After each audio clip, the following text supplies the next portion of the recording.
Ahora vamos a comenzar a estudiar la sección de Marcos capítulo 4, versículo 35 al versículo 41 para cerrar el capítulo número 4. Pero antes de poder abrir la palabra de Dios, que ya la tengo aquí, lista para estudiar, yo quiero contarte algunos detalles muy importantes acerca de este evangelio y de esta sección específicamente. La sección del capítulo 4, versículo 35, hasta el capítulo número 6, versículo 6, va a abrir una nueva sección en el Evangelio de Marcos. Estas secciones cuentan diferentes historias y una de las particularidades de las historias que vamos a ver aquí es que Marcos se va a tomar el tiempo para hablar con detalle de cada personaje, de cada evento. Hasta este momento, Marcos no ha entrado en tantos detalles de los personajes involucrados en los eventos en los cuales Jesús hizo algún milagro o algún exorcismo. Pero a partir de este momento, Marcos va a ir a dar detalles específicos de esos eventos. Y el primer evento que vamos a estar viendo es el que vamos a estudiar ahora, que es el de Marcos capítulo 4, versículo 35 al 41, donde Jesús calma la tormenta. Quiero contarte algunos detalles de los eventos que están pasando allí. El primer detalle que quiero comentarte es que Jesús va a ser despertado del sueño en este milagro. Pero luego, más adelante, Jesús va a despertar del sueño a una niña, la va a resucitar. Jesús puede calmar una tormenta externa de viento fuerte que quiere destruir la vida del ser humano. Pero también vamos a aprender en el capítulo 5, cuando Jesús sana y liberta al endemoniado gadareno, que Él también tiene el poder para sanar y quitar las tormentas internas que tenemos en nuestra mente. Luchamos mucho con nuestros pensamientos. Jesús va a ser presentado en estas 4 historias que hay desde aquí. La de la tormenta, número 1, la del endemoniado gadareno, número 2, la de la mujer con el flujo de sangre, número 3, y la hija de Jairo, muerta, número 4. En estas 4 historias Jesús va a ser presentado como soberano. Soberano porque Él tiene soberanía sobre las fuerzas demoníacas. Jesús es soberano sobre las enfermedades. Jesús es soberano sobre la naturaleza. Él es el creador de la naturaleza. Y Jesús es soberano sobre la muerte porque Jesús tiene el poder para resucitar. Y Él nos resucitará también cuando venga por segunda vez. Jesús es presentado aquí como un Jesús poderoso. Pero al fin y al cabo, la historia termina diciendo en el capítulo 6, versículo 1 al 6, que justamente la gente donde Jesús había crecido lo rechaza. Y esto nos recuerda la parábola que estamos estudiando en el capítulo 4, que dice que hay un grupo de gente que tiene un terreno que es como el camino, que la palabra viene, ven lo que Jesús hace. Quizás se ponen, ok, mira, Jesús está haciendo esto, pero esto no hace ningún efecto en su corazón y se endurecen. Y viendo, ven, pero no perciben lo que Dios está haciendo. Y oyendo, escuchan, pero no entienden el misterio de Dios. El misterio de Dios es revelado a aquellos que quieren conocer más de Él. Y nosotros vamos a ver cómo Jesús es rechazado por los suyos. Luego de la sección del capítulo 4, versículos 35 al 41, hasta el versículo 6 del capítulo 6. También Jesús fue rechazado en la historia anterior del capítulo 3, cuando los fariseos y los herodianos conspiraron para matarlo, luego de ver el milagro y la obra maravillosa que Jesús había hecho en la sinagoga. Justamente se va a presentar este balance donde hay un grupo de gente que quiere saber más de Jesús y otro grupo que lo ha rechazado por completo. ¿En qué grupo estás tú? ¿En el grupo que recibe a Jesús y que quiere estar con Él? ¿O en el grupo que ha rechazado a Jesús? Jesús es nuestro Salvador y Él nos invita a que lo aceptemos de todo corazón. Aquí vamos a ver un accidente de un grupo de discípulos en un barco que están a punto de morir, pero Jesús los libertó. Vamos a ver un endemoniado viviendo en un cementerio con los muertos. Es una persona que está viva, pero bajo el poder del enemigo, es decir, una persona muerta en vida. Jesús le da libertad también a esta persona. Una persona enferma que está a punto de morir, ha gastado todo en los médicos, no sabe qué más hacer, está desesperada, está a punto de morir por esta enfermedad. Jesús la sanó. Y una niña que murió, Jesús la resucitó. Estos eventos que se encuentran aquí, presentan a un Jesús que tiene dominio sobre la muerte y presenta a un sinnúmero de gentes que por diferentes situaciones están desesperados y necesitan a Jesús. La desesperación muchas veces es lo que va a tener que pasar en nuestra vida para buscar a Jesús. Hay mucha gente que llega a una situación de desesperación, pero en vez de eso endurecen su corazón. Ojalá que no nos toque a nosotros cuestionar a Dios.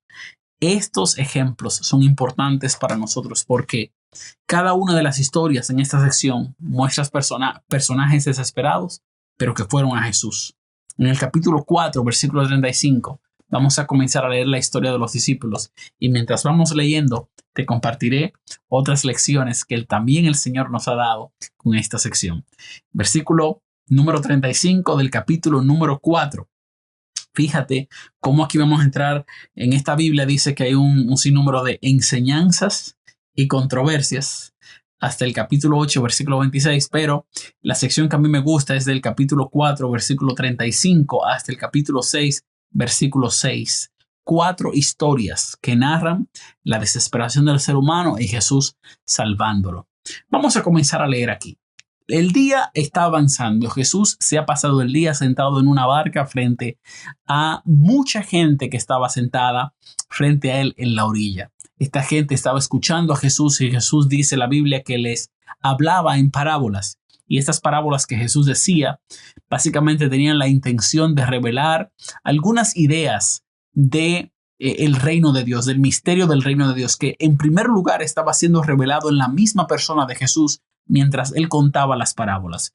Estas parábolas necesitaban también una interpretación. Jesús le daba la interpretación a aquellos que se acercaban para preguntar y también a los discípulos, porque la intención de Jesús era que ellos entendieran que en la medida que buscan más profundizar su relación con Dios, Dios va a ir revelando y va a dar a entender el misterio del reino de Dios a través de la persona de Jesús.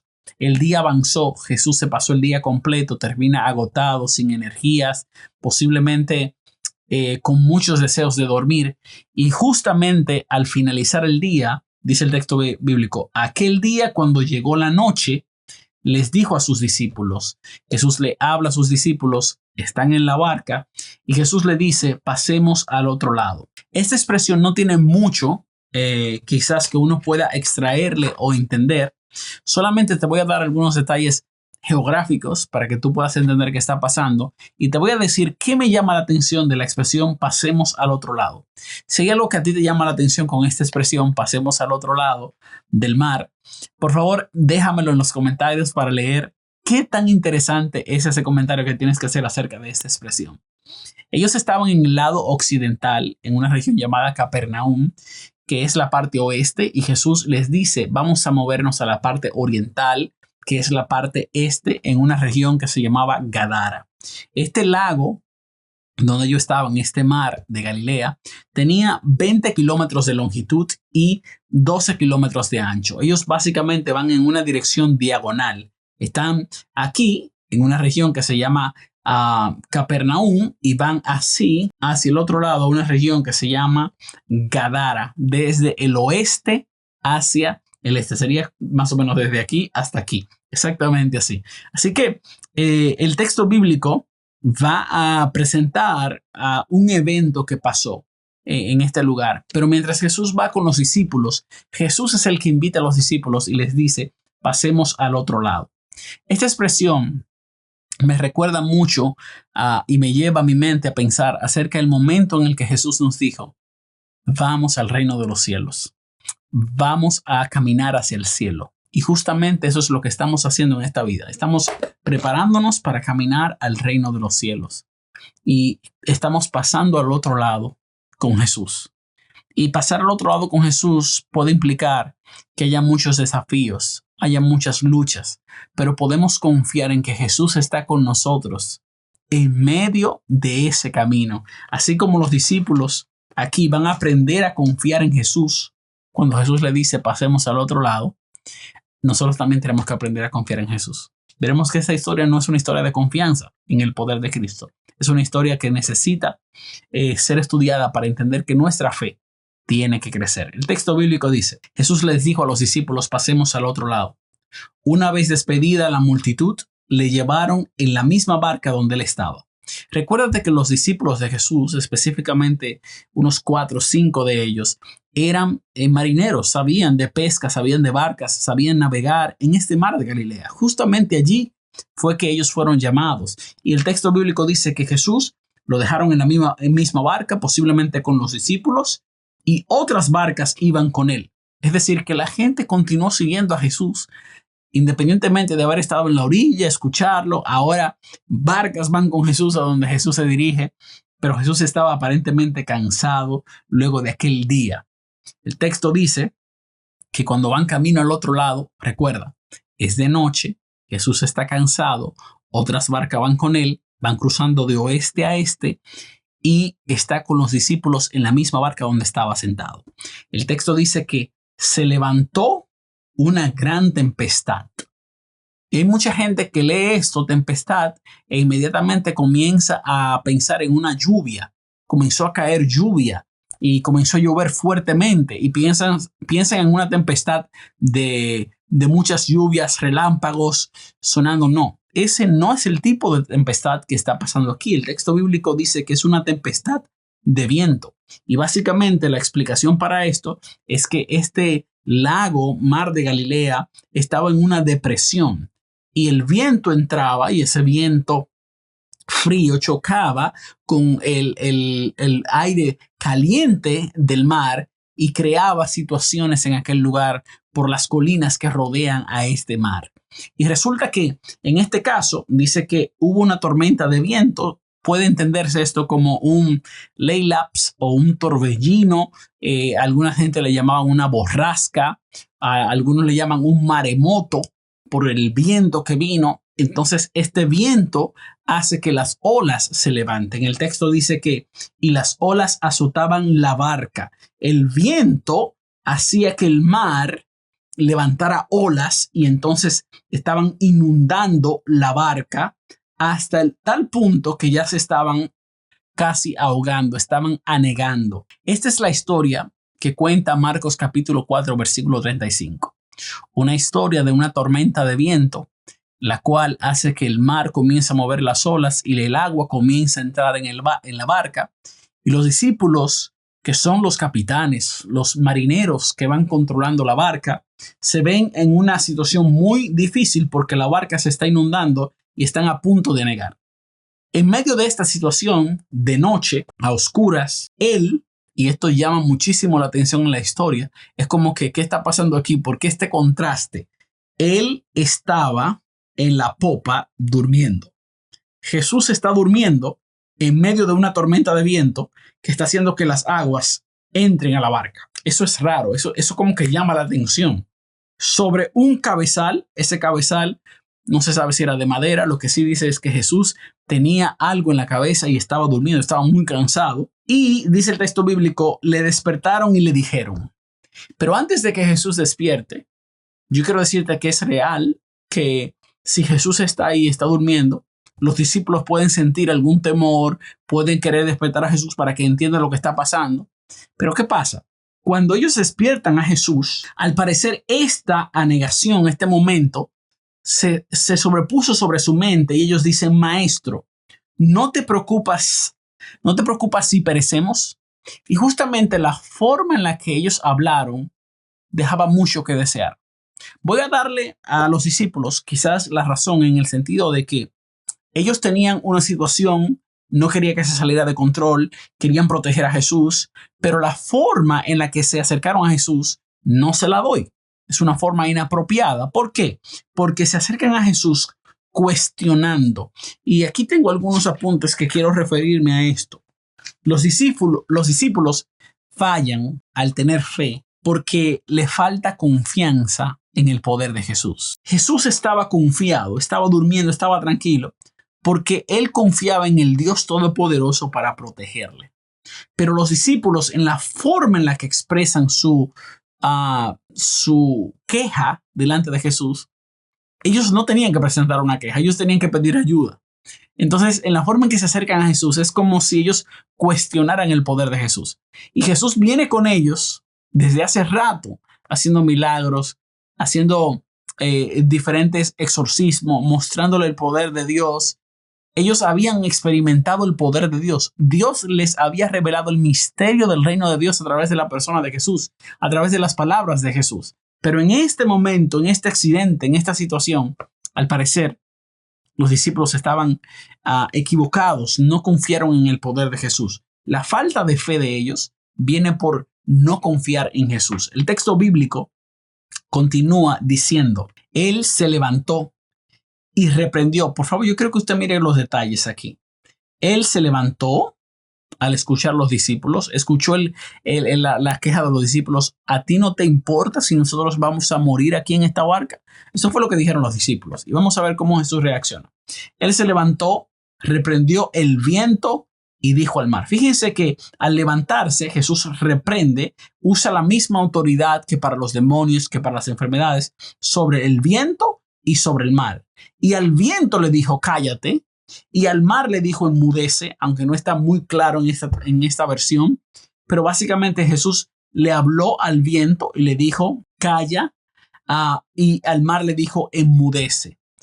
Él atiende al viento y al mar a la misma vez. Usualmente cuando el viento cesa, el mar todavía sigue moviendo sus olas por un tiempo y luego cesa. Aquí Jesús calma el viento y el mar al mismo instante. Dice el texto que cesó el viento y sobrevino la calma sobre el mar. Y les dijo, y aquí está básicamente Jesús mostrando su poder sobre la naturaleza, el poder para calmar las tormentas externas. Y me hace pensar mucho en las cosas que no podemos controlar. Jesús tiene el poder también para calmar esa tormenta. Pero esta historia no se trata acerca de Jesús y su poder calmando las tormentas. Es acerca de quién es Jesús cuando nosotros estamos en medio de una tormenta. Eso es diferente, porque usted puede mirar esta historia como que Jesús va a calmar todas las tormentas y que Jesús tiene que venir cada vez que estoy en medio de una tormenta a calmarla. Las tormentas son parte de la vida. Todos tenemos situaciones. Hay cosas que nos pasan. Tenemos que aprender a pasar el proceso de las tormentas. Lo que tenemos que tener seguro es que en medio de cada tormenta, el poder de Jesús está con nosotros. Y eso es lo que Jesús quiere enseñar a los discípulos. Que en medio de esta tormenta, Él está ahí. Y que porque Él está ahí, ellos tienen que tener fe. Porque la fe es la puerta que abre para que el poder de Jesús entre, y por esa misma puerta van a salir todos los miedos de nuestro corazón. Jesús les dice a los discípulos, ¿por qué estáis así? Amedrentados, ¿por qué están tan turbados? ¿No tienen fe? Y la expresión del original es, en realidad, ¿aún no tienen fe? ¿Aún ustedes todavía no creen en quién soy, en lo que represento? Entonces sintieron un gran temor. Fíjense cómo del temor a la tormenta, ahora el temor pasa al poder que tiene Jesús. Aún no tienen fe y decían, ¿quién es este? Y aquí está la clave de Marcos capítulo 1 al capítulo 8. La pregunta es, ¿quién es Jesús? Es lo que todo el mundo se está preguntando. ¿Qué autoridad Él tiene? ¿Quién eres tú? ¿Por qué haces aquello?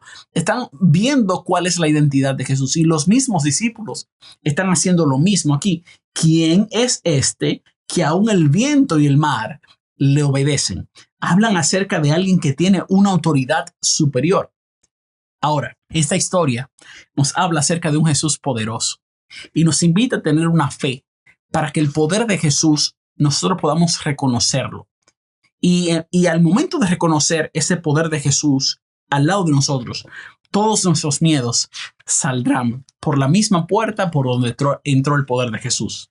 La obediencia aquí para los discípulos es dejar la multitud y ir con Jesús hacia el mar donde Él les está pidiendo que vayan. Pero también la intención y el propósito es que ellos puedan, y el propósito es que ellos puedan conocer a un Jesús poderoso que les acompañe en medio de todas las tormentas. En esta tormenta, Jesús estaba con ellos y el deber de ellos era confiar en Jesús. Pero ¿qué pasa? Y aquí viene la lección que quiero compartirte. Jesús está durmiendo. Jesús está al lado de ellos.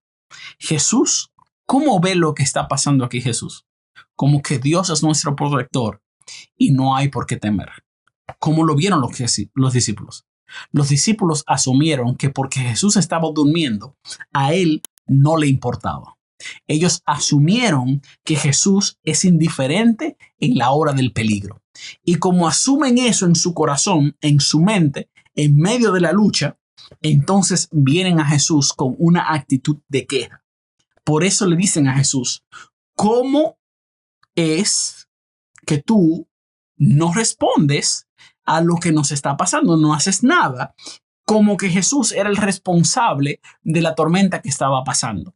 Entonces, cuando nosotros asumimos algo falso acerca de Dios, usualmente vamos a Dios con una actitud de queja y terminamos culpando a Dios por lo que nos pasa. Esto está pasando con los discípulos en este momento. Los mismos discípulos que están aquí quejándose porque Jesús estaba durmiendo, con una actitud negativa, asumiendo cosas, son los mismos discípulos que irónicamente van a estar durmiendo en la hora más difícil de Jesús cuando Él está en Getsemaní. Y Jesús 3 veces les pidió que mantuvieran sus ojos abiertos y despiertos y velando. Pero los discípulos se durmieron cuando Jesús estaba a punto de entregar su vida y de morir en la cruz del Calvario por cada uno de ellos. Qué paradójico es lo que está pasando aquí. La fe es el poder divino presente en la persona de Jesús. Es el poder de Dios a través de la persona de Jesús estando presente en las situaciones de nuestra vida. No significa que no vamos a pasar la situación. No significa que no vamos a vivir la situación. Significa que en medio de la situación voy a confiar en ese poder divino presente en la persona de Jesús, protegiéndome y dirigiéndome en medio de la dificultad. Ellos recibieron los misterios del reino de Dios para que confiaran en el poder divino de Cristo Jesús. Hoy tú y yo, a través de esa historia, también recibimos la revelación del misterio del reino de Dios, que es confiar en la persona de Jesús para que Él nos siga cuidando en nuestra vida. Creo que hoy es una gran oportunidad para nosotros continuar creyendo que en medio de todos los accidentes y las tribulaciones de la vida, el poder de Jesús está con nosotros para ayudarnos a cruzar al otro lado, donde Él estará con nosotros para siempre en el reino de los cielos. Vamos a estudiar luego la sección siguiente, que es el capítulo número 5, y allí vamos a ver 3 historias. La del endemoniado gadareno, la de la mujer con el flujo de sangre y la historia de la hija de Jairo. Así que espero que este estudio sea de bendición para ti y nos vemos en la próxima sección. Que Dios te bendiga.